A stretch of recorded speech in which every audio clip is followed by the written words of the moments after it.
Hello, my beautiful co-creators. Lilou here. Today I'm on Kauai, on the islands of Hawaii, with this delicious lady that I just met 2 days ago. And this is actually Lisa Raphael. And it's been such a delight, such a deep connection I felt just meeting you. In your eyes is something that happened. I could see the whole multiverse. And you're definitely all about... You're an author, you're a teacher, and you really teach this profound connection, how we're becoming multidimensional being, how now it's time to realize that we are interacting. We're galactically connected, aren't we? So I want to hear all about it, because this is truly, I feel truly blessed to be sitting next to you right now, and that you're really sharing, even to a bigger scale now, all this beautiful wisdom that you have learned and be taught. And thank you.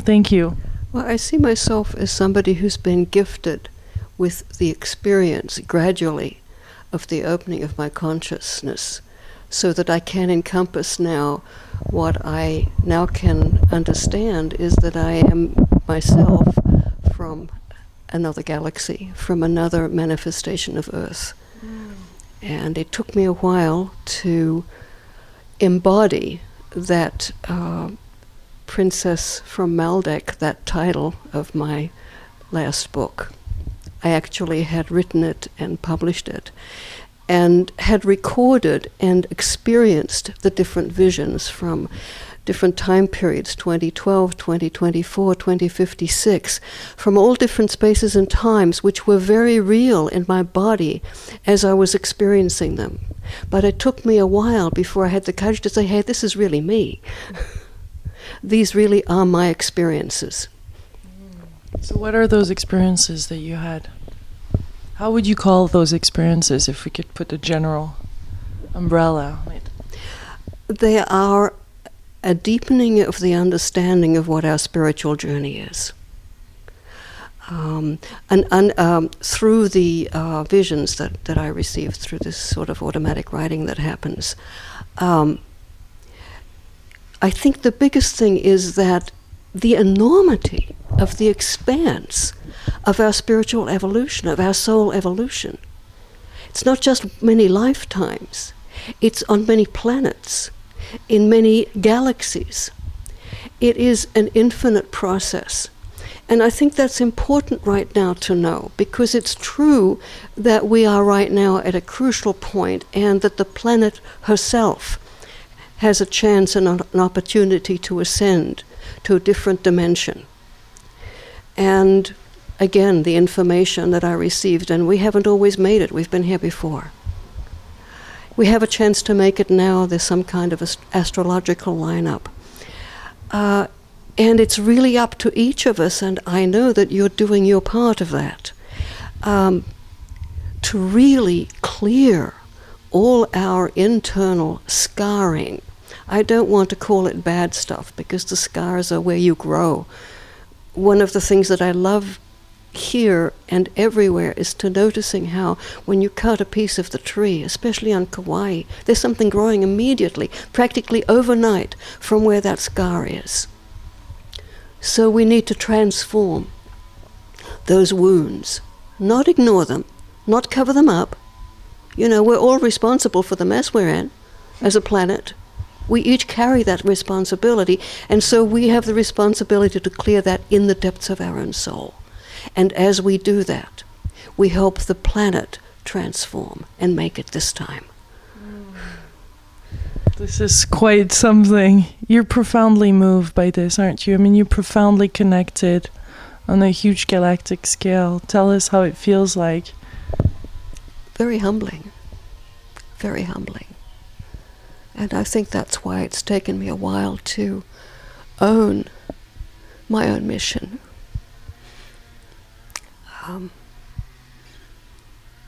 But it's really no different from everybody else's. It's just my unique part of it. And everyone is part of it. That's the other teaching. that everyone is part of it. Everybody has chosen their path. That includes those energies that are perpetrating rather negative stuff here. The energies behind the chemtrails and the destruction of the earth and so on. These all are volunteering. These souls have volunteered to play that role.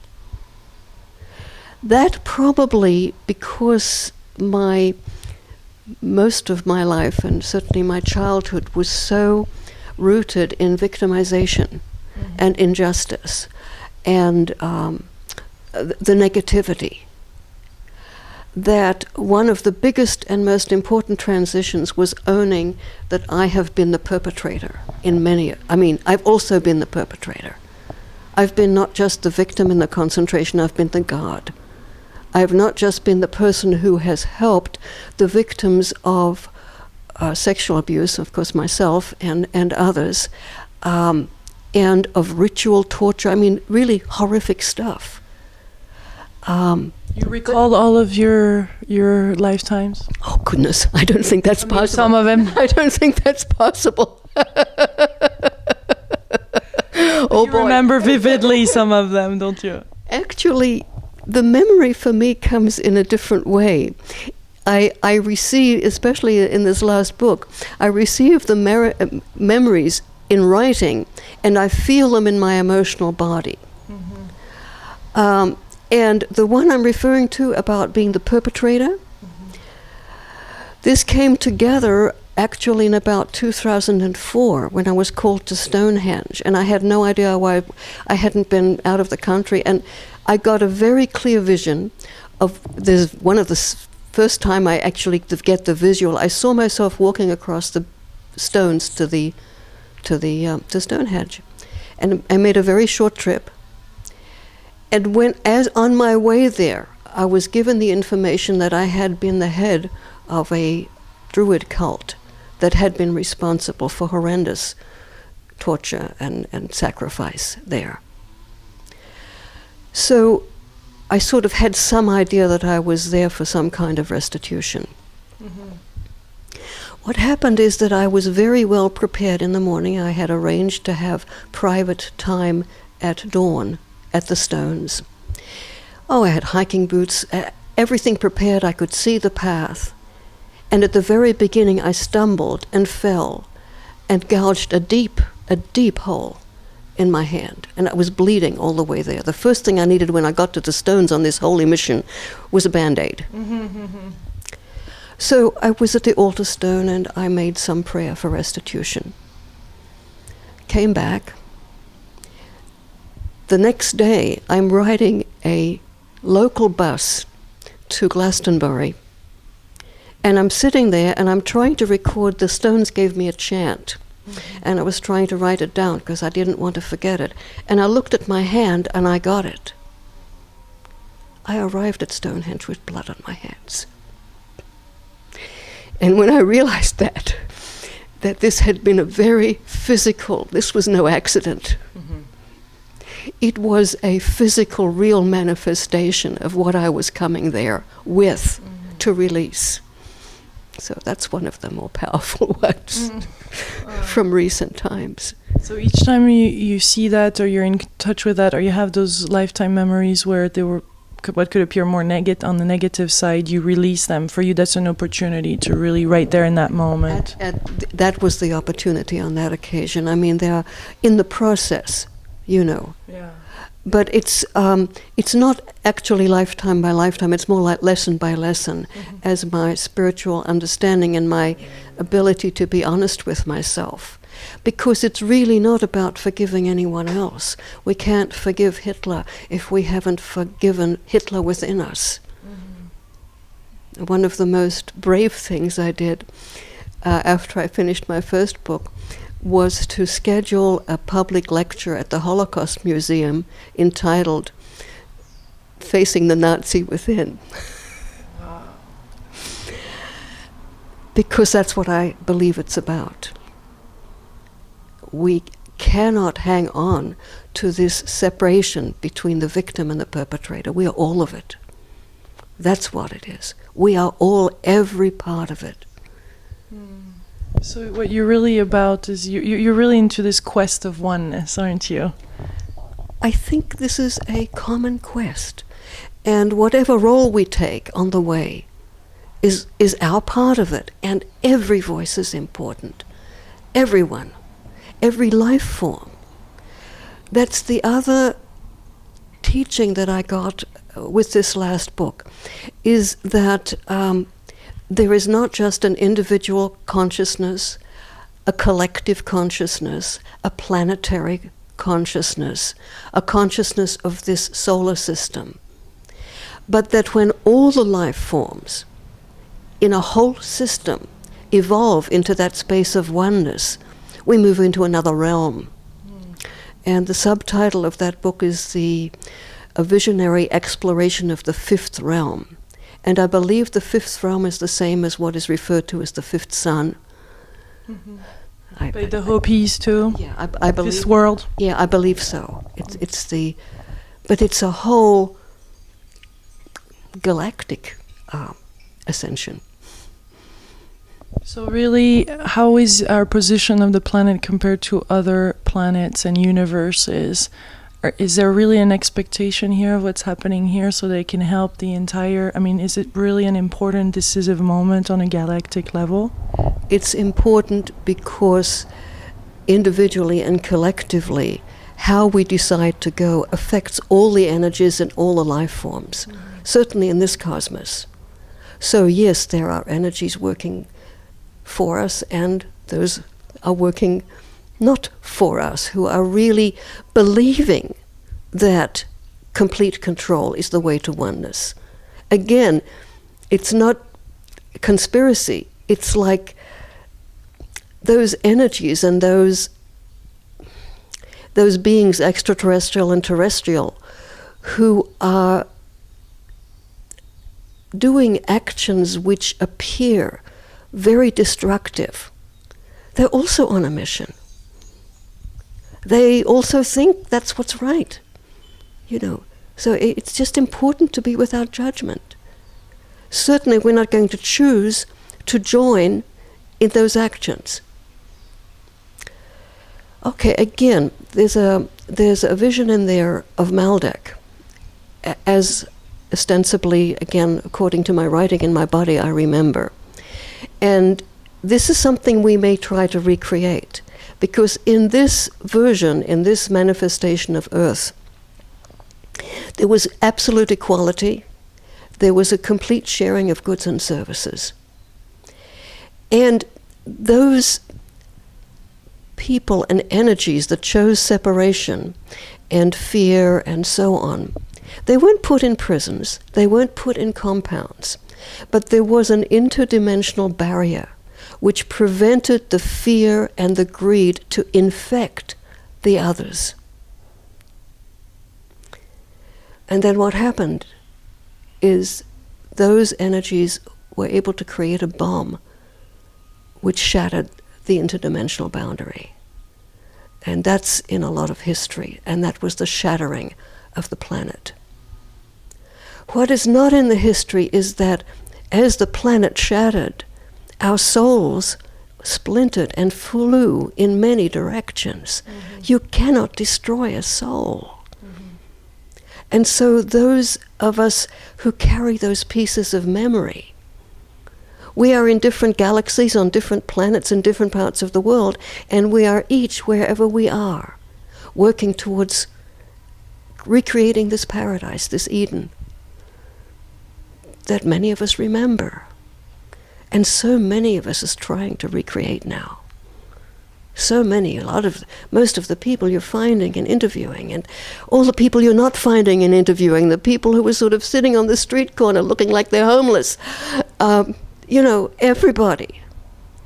Everybody's a part of this evolution. It's as Barbara, it's an evolution of spirituality. So would you say that is the planet? What is the fifth this fifth world about? Is the planet even splitting? How is this? My understanding from the memory of Maldek that I received is And that... I just want to apologize for the sound, the background noise. This is this is natural setting. We have little garbage truck running around and people moaning, and this is part of life. Certainly is. And that's one of the things I love here is you don't have to have air conditioning. The windows are open, but you hear everything. So with this fifth world, I don't know. I just know that right now we have a chance for the planet, according to what our consciousness chooses, to evolve to the next dimension. I understand we are already in the fifth realm, because my memories are from Maldek in the fourth realm, and that's where I remember the outcome at that time, in that timeline. This timeline, we have a chance to make it. We can prevent that shattering. But whichever way it goes, each of us is going to continue on our individual spiritual journey. Mm-hmm. The plants, the animals, nothing is destroyed. It's just transformed. There's no such thing as death. So is there something that we can do in our lives to be ready for this, or is just by showing up? That's what we're doing. To the extent that each of us clears our own scarring, our own wounding, finds the love and the acceptance in all of it, the gratitude, forgiveness, but not blind forgiveness, owning it and then forgiving it. Not just sort of, I forgive that and I'm not going to deal with it, right? Which a lot of people have been doing. I call it the spiritual bypass. Doesn't work. Okay. And each of us does that. And sharing our stories, sharing our experience. There isn't any formula other than that each of us embody completely what our individual mission is. Mm-hmm. And everybody's is different. So but aren't we truly becoming multidimensional now? We're realizing that we're multidimensional. The thing that's changing is that our consciousness is expanding to accept that we are multidimensional beings. Mm-hmm. We are multidimensional souls, experiencing a very limited form in third dimension. So how is it for you when you get in, I guess you get into a different dimension when you're in automatic writing? Could you share with us your experience of that? And then how do you get back into your body? Because I guess it's a bit out of body too. Well, I think I'm very rarely actually completely in my body. I really have trouble navigating on the ground. But I don't have a vision of where I am. It's like there's a missing piece. I used to envy the people who saw auras and saw energy, so actually saw beings. Mm-hmm. And I just sense them. And the information comes in a form of automatic writing that bypasses my present consciousness. So what I have is I have the information that comes directly through, and then I have my physical symptoms like the blood on my hands, or just I'm feeling it in my body, that let me know that it's real and it's now. But I'm missing the middle part. So I'm a sort of a blind scribe or blind seer. As I say, I no longer complain about that because it simply makes, for me, the test of faith more real. I can't see what I know. And so I have to really trust the guidance and my cellular memory. So I don't have the cop-out of seeing it, of seeing what these beings or who they are or where they're coming from. I just have to know and trust that knowing. Mm-hmm. Mm-hmm. Beautiful. I know you wanted to share part of your latest book, your third book, is that right? The Princess of... I actually shared the part about Maldek and the part about Stonehenge as you had suggested. Okay, wonderful. Really, there's sort of... Really, so that encompasses... Those were the parts. I think maybe the wake-up call, uh-huh. if it's okay. Wake-up call. It's noon on an overcast day in whatever world I'm remembering right now. There's the sound of a bell in the distance. Not a chiming bell, not an electric bell, not the siren-like sound associated with factory work. For whom does the bell toll? Wake up time. Wake up time for whom? For Bush and his gang? For the cultural creatives? For the agents in alliance with the self-serving extraterrestrial races planning a takeover? For our allies on high, unseen places on earth, in undisguised forms, in disguised forms, in the form of babies, special children, psychically talented young and not so young adults? For the metaphysicians and spiritualists and mediums playing with divination, healing, interdimensional travel, for the skeptics in government, academia, industry. The bell is ringing. For whom tolleth the bell? The call is going out to the multiverse, Lisa Raphael. Literally millions of life forms, planets, galaxies are already affected in distressing ways by the accelerating destruction of the Earth. There are meetings and conferences and special committees made of representatives of myriad different races convening all over the multiverse, meditating, pooling consciousness resources in every imaginable way, looking for solutions other than the course being charted that is enormous destruction, with only a few, relatively speaking, moving forward in their soul's evolutionary path. These beings, these life forms, are working in a plethora of ways to assist you. Do not be concerned about what and where and with which groups they are working. Everyone devoted to the greater good, even those doing it through cults of fundamentalist religion, are playing their role. Even the apparently negative forces are volunteering to accelerate enlightenment. Remember, it's darkest before dawn. This is not some small, average dawn we are at the cusp of witnessing. This is a nuclear explosion of a dawn, and the preparation for it is necessarily one of extreme darkness. Can you find gratitude in your hearts for the souls volunteering to play the roles of those accelerating the darkness, propelling your country and the world into an abyss of debt, fear, and competition for control?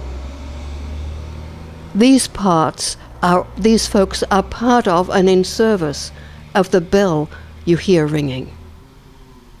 Yes, it's time for you to go forth and teach the opening of the fourth eye by reading, studying, and discussing the text of your book. The bell tolls for the awakening to a world without polarities, a transcendent world, a world of joy and beauty. The overcast day of the ringing is 2024. You're surprised at the 12-year extension from 2012, the date prophesied. You do not have to believe us. Remember, believe nothing. Large numbers of humans have made it past the 2012 catastrophe. Many who prepared, who were given to prepare physically, make supplies, learn to live off the land in places protected from the effects of the multiple nuclear explosions and the concurrent ensuing climatic changes, shifts in the magnetic grid and so on. New communities have formed, but survivor mentality prevails. Like victims of the Holocaust, sharing the experience of survival does not make each a more compassionate soul. Unresolved emotional issues have surfaced, and the survivor community in parts of the planet that have been reconstituted is experiencing the same kind of conflicts that seeded the disaster of 2012. The bell is a call to higher consciousness, to compassion, for beginning a new life here on individually empowered, cooperative, co-creative basis. Will you hear the call? Or will the gift of free will, the divine gift of free will, the compassionate, deeply compassionate gift of free will once again be turned against you? In your fear and devastation, will you once again begin to worship the material, the leaders, the false prophets? This is it. This is it. Yeah, that is it. That's the choice. Yeah. This was the time of Bush in 2004, and in there, the message is that we are on a course of destruction. I believe that has changed. I think there has been a shift in the course. And you, my dear, with all your interviews and all your light, are a large part of it. Thank you. And really, is there, what is, if we can, share a message or your call to action to everybody watching, if there's something really profound, or that it is all profound, but that you want to share with us moving forward. This soul portrait behind me, which has these mysterious symbols around it, I've been given to understand that each of the symbols is a language of a different galaxy. And the one person I found who could translate it, and that's the message. It is through love that humanity will one day unite. Love, huh? It is through love. But not just love, really deep love. Describe that love. Love, as I'm talking about the compassion for all of us, all the life forms. None of this guy did this to me, or these people are conspiring this. Yeah, we need to be aware of that. We need to protect ourselves. I mean, we need to make, if you like, our own individual, interdimensional boundary so that we are not infected by all that fear and separation that's all around. That's what we can do. We protect our own field and live it, is to live the love and the acceptance and the forgiveness. And it may not be so for other people, but for me, the big transition was to be able to accept and forgive those aspects of my soul that have done some pretty horrific stuff. That's also me. And so I am also part of the souls who are intent on destruction and control. And I can forgive that in myself. I do not have to join them. And I don't have to separate that within my soul, that there is a part of me that suffered as a victim, and there's a part of me that created the suffering, and it's all me. And I'm responsible for all of it. That's the unconditional love, if you like, the love without judgment. Is that what you would call the ascension? I don't understand that word. I think we are evolving, and a lot of people call this ascension. The reason I don't like the word is because it implies moving up, and I don't think it's a moving up. I think it's an expansion, and it's wherever we are in that expansion.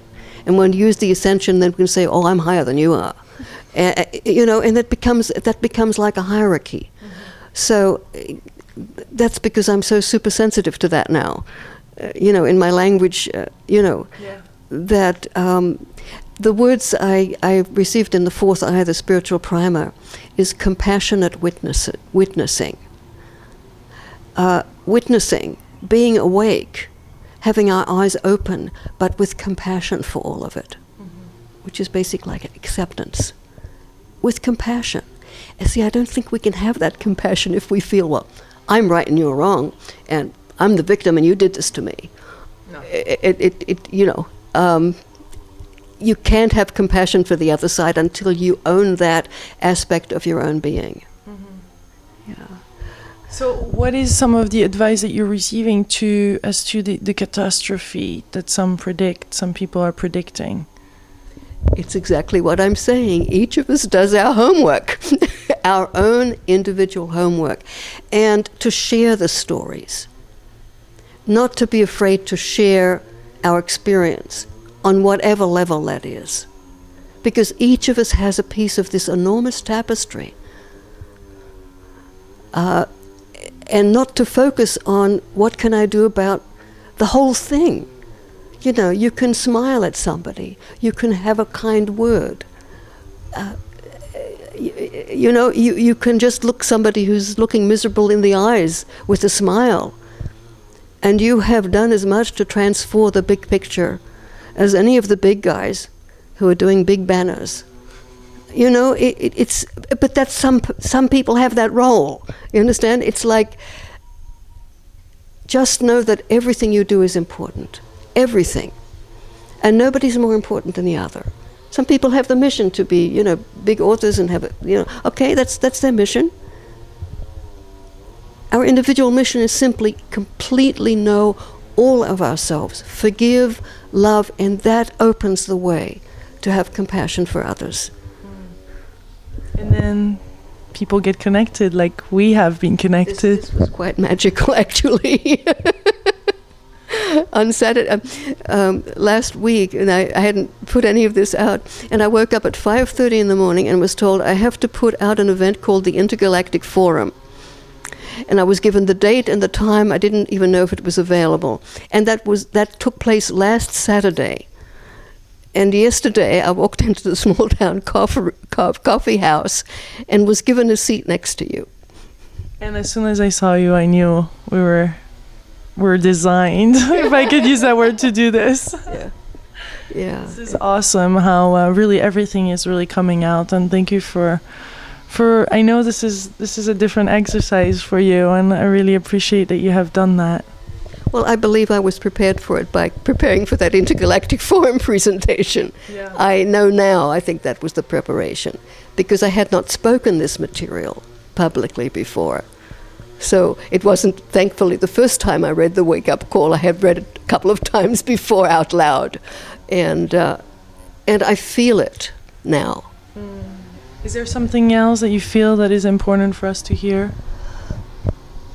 I really think I've said the main part is to really understand that nobody is insignificant and that everybody chose their part in the giant tapestry, and it doesn't end. Yeah. If the planet doesn't make it this time, if the individuals don't make it this time, we just go on and start again or go somewhere else. We continue the spiritual journey is an intergalactic event.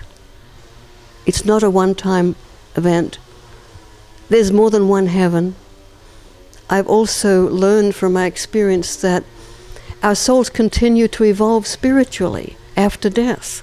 I experienced that, I don't know if you have mother, can I tell the story about my mother? Mm-hmm. My mother was an agnostic. She absolutely didn't believe any of it, and she was actually afraid of dying. After we memorialized her, 2 days later, the phone rang and my mother was on the phone. And because I'm picking it up in the middle of the night, I said, "But you're dead." And she said, "That's what they're trying to tell me." This was definitely my mother. I could see her arguing on the other side about whether she was dead or not. Well, fast forward many years later, and I had, settled a whole lot of stuff with her. She somehow managed to get my attention through some physical symptoms. And she came to me to tell me that she could not go any further on her spiritual journey without sharing something with me for which she needed my forgiveness. And she shared with me that she had tried to abort me from the time of my conception. I had already known that, so I had no trouble with forgiving her. But from the time that she was arguing whether she was dead or not, to the time that she'd reached a place in her spiritual evolution in some other dimension, I don't try to name them because I have no idea, that she needed to do something she could never do during her lifetime, to ask me for forgiveness. Mm-hmm. This was such a gift. My mother was so guilt-ridden, I spent my lifetime trying to heal her guilt. Mm-hmm. And for her to give me that gift in another dimension, that I could help her heal that deep wound, that was such a gift for both of us. Mm-hmm. So, from my experience, I know that the journey continues. And we may be an agnostic here, but as our spiritual journey continues, we come to different spaces. All is well. All is well. Thank you, Lisa. Thank you for the opportunity to share. And we send you lots and lots of love and beautiful light from Kauai and Hawaii. Thank you. Bye-bye.